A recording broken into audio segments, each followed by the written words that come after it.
Coach, if you can just get us started. Just give us a brief of how the team is doing in terms of preparations ahead of the derby, and from your side, if you can just give us word from a player's perspective. Thank you. Good afternoon, everyone. Hello, Coach.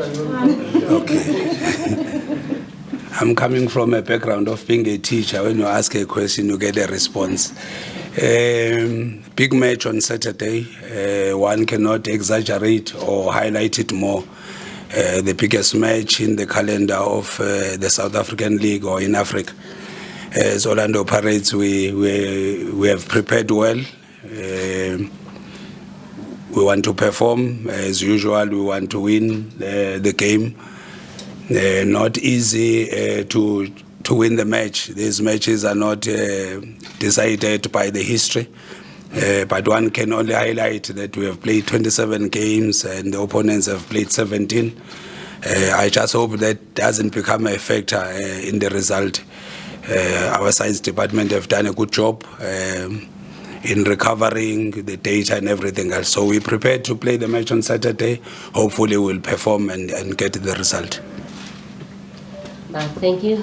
As per normal, we've got a roving mic. Please identify yourself as well as the media company you represent prior to asking a question. Are there any questions? By a show of hands, don't shy. Any questions?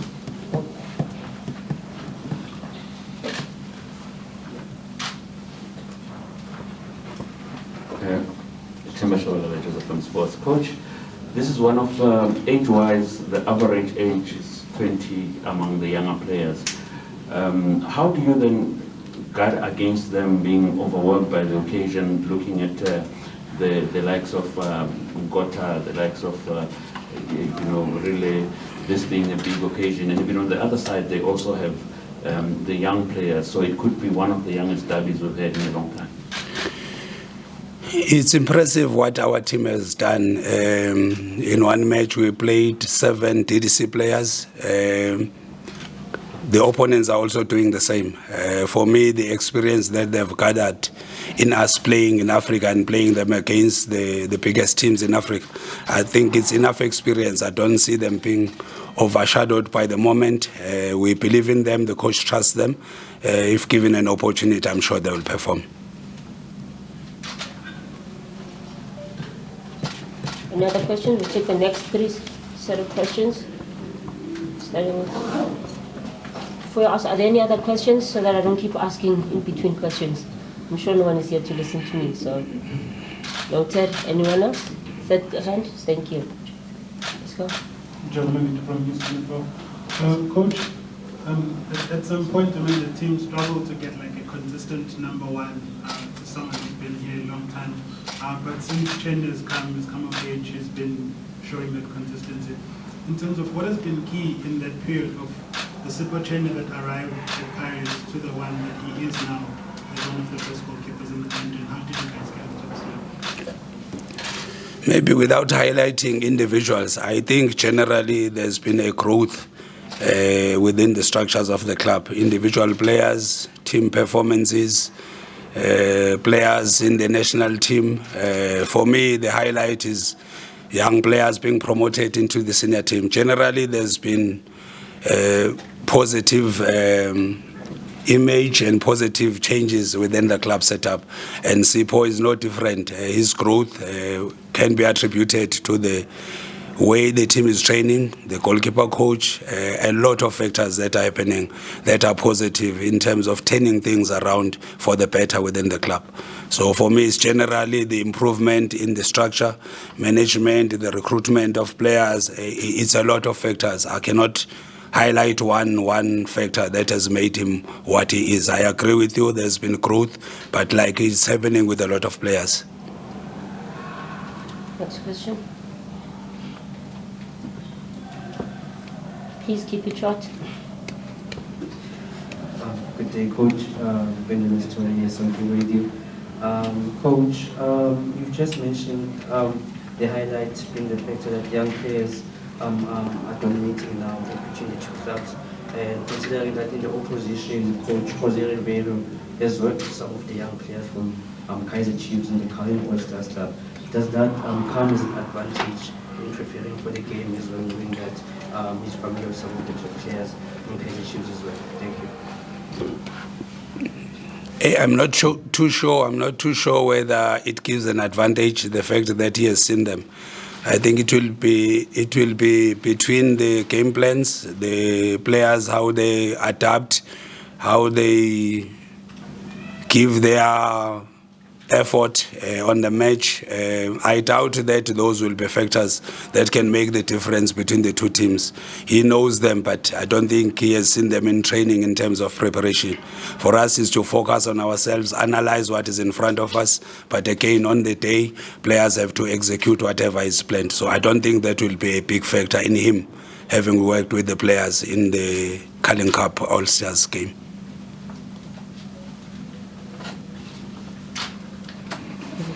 Ready?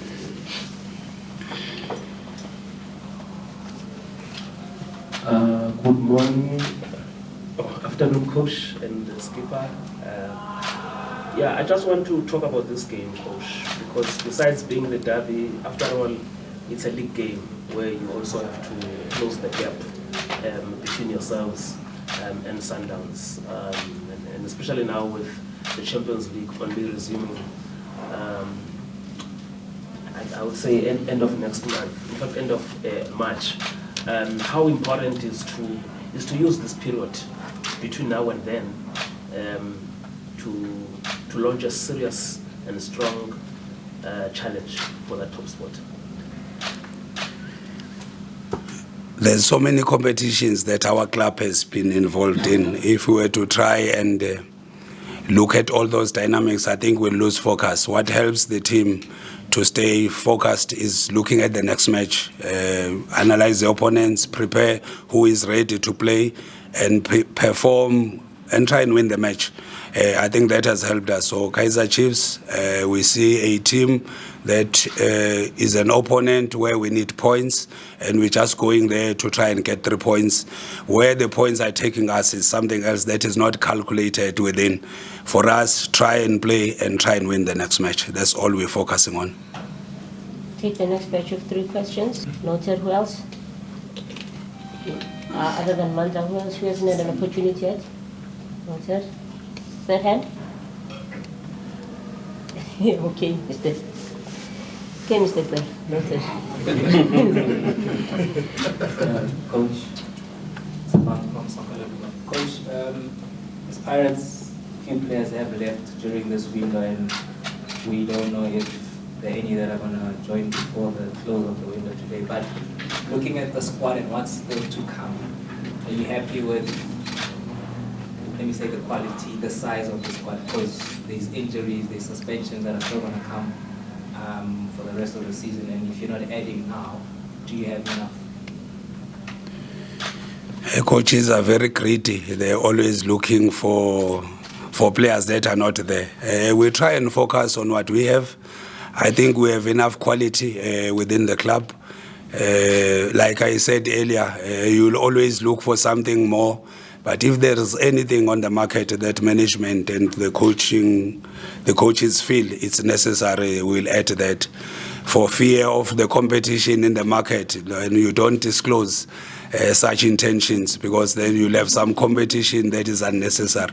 So if it happens, it's good for the team, but we'll wait and see.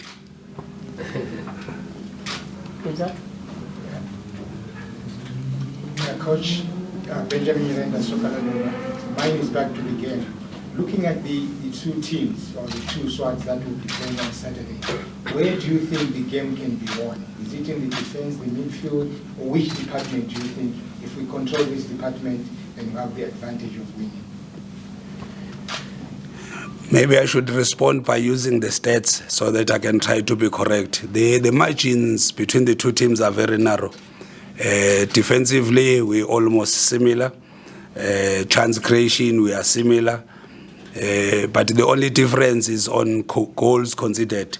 They have conceded more, but every other state is equal, if I were to use stats. So the margins between the 2 teams are not as big, except for the log position and the goals conceded. So we'll try and focus on what we think we're doing better than them where we have conceded less. But again, we must remember it's a derby. Form, records don't work. It's what happens on the day. And we'll try focus on our performances so that we can get a result.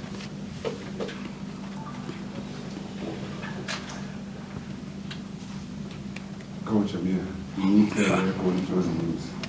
Those. I just want to find out from you as coaches, why do you tell your players, especially when you're going to play a big match like this, to tell them to unleash an unrestricted and aggressive attack, or they must just go for the jugular?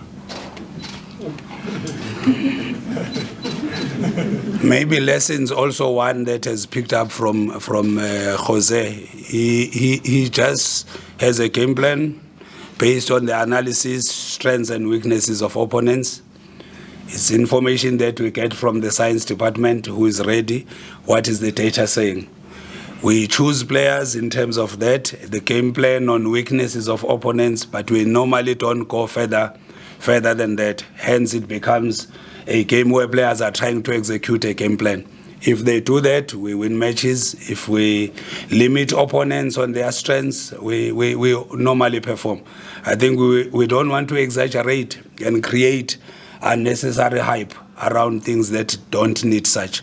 Hence, I have learned that it even gives players a better feel of just being prepared for the match. What are the strengths? What are the weaknesses?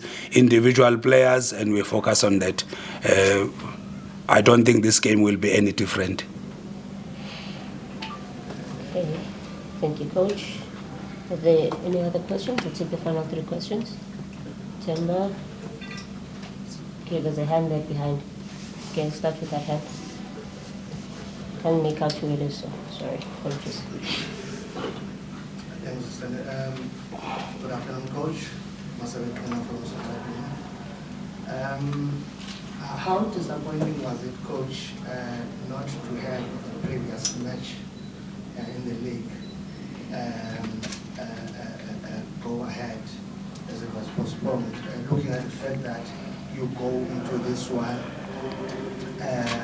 with the team above your Sundowns on 6 points, while it could have been different had that game happened. Thank you. From what I've picked up, there was no disappointment. In fact, for me, personally, I thought it was a relief. If you look at the number of games that we have gathered, like I said earlier, we have played 27 games, including traveling, and the opponents have played 17. If there's an opportunity where players can get rest, why not? We want our players fresher. They really need recovery, while the science department is doing everything in their power, and the players personally are doing it. So if we can get rest, why not? But again, it's tough for us to have human beings like our players, including the travel, including the training sessions, the number of training sessions. So for me, it was good that we did not play. The other part of what the opponents are doing and what will happen, it's not in our control. We just focus on the players, getting them prepared for the next match. But personally, I thought it was good that we didn't play because the players had an opportunity to rest.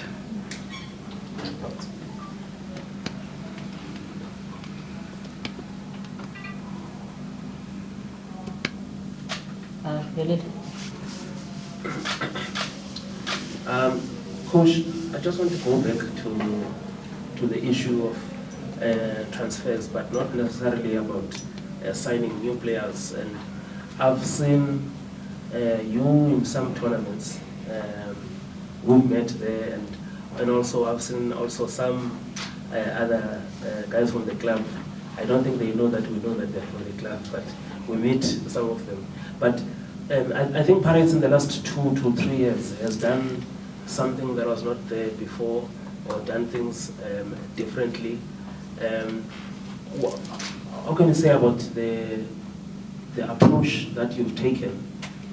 Because sometimes some of the players who are shining now at the club are players who are not necessarily prominent at their former teams in terms of how you just even profile your talent just before it comes here? It's a big work. It's a number of stages that the club is engaged in. Credit given to management for formulating such a system where the recruitment, like you have indicated, DDC players that are recruited from outside, young players, and them performing. For me, it's just systematic from the top that the approach has changed, where we're not only buying what is in the market, we are also promoting from within our structures. And again, the approach from the coach and the methodology of training, where young players are given an opportunity. Nkota is opportunity. In the absence of Saleng, he scores 2 goals. For me, how he trains the team, for the readiness of everybody that is within the structure. For me, credit should be given in that department. That one, everybody who's training at Pirates is ready to perform at any time. It's not the presence or absence of any player. I thought it's just an institution who has made these changes so that we adopt this approach, and it has worked for the club. Okay. Final question. Last two. Tama, right? Yeah. Double Tama. My question is twofold, Coach. The first part of it is, what is the stability in the technical team in terms of the years that you and Coach Riveiro spent in the team, done for the team's quest for the championship? And what is it about you and Coach Riveiro that makes this such an ideal technical player? Generally, any system that has got time behind it is always better. You can look at Stellenbosch with Steve Parker, where he started and where he is now. All teams that have kept the technical teams the longest tend to perform better. Whether that is correct, but in my understanding, it's always the better option. The coach and I, he's very professional. I can talk about him. Very professional is an approach. He's very accommodative to young players. He works very hard. He arrives here at 8. He just left now. He is a professional coach that has taught all of us in Africa and in South Africa that professional coaching does not necessarily mean 2 hours. It means coming from the morning. So the adoption of us understanding what happens in Africa and him bringing the European mentality, it has worked well for the club. We try and assist each other, we respect each other's territory. I give him the support to the best of my ability. He's open and we share ideas where they need to be shared. And I think it's working for the club.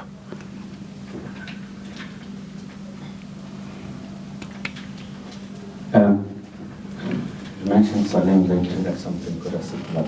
Who? It's okay. Rupesh, I'm looking at the magnitude of this game and with what is happening.